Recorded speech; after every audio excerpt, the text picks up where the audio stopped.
Okay, so here is a division equation.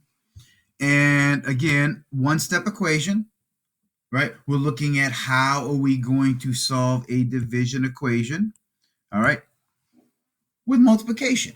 All right, so remember, a lot of students get intimidated by a fraction. Remember, this just means d divided by 8, or what number divided by 8 equals negative 9, right? So what number, when I divide that by 8, do I get negative 9, right? So that's all that is. So listen, don't get upset by the fraction presentation there. It just means what? Division.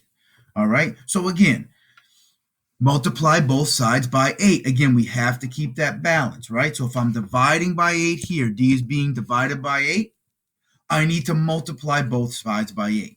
All right, so all this right here is something that looks a lot of crazy, but all it means is this. It means 8 over 1 times d over 8.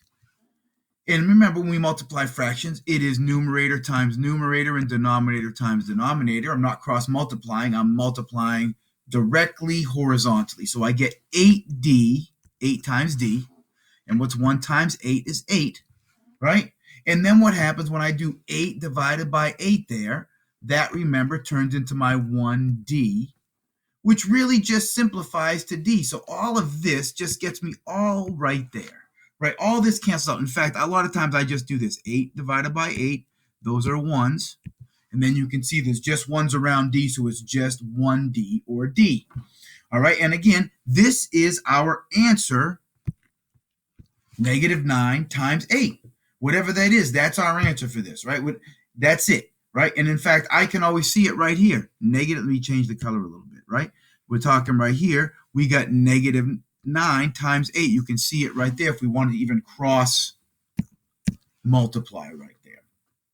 Okay, so that being said, we get our answer, d equals negative 72. We still need to check it, right? So we put that negative 72 back here where d was. Negative 72 divided by 8, negative divided by a positive is a negative, and negative 72 divided by 8 is in fact negative 9.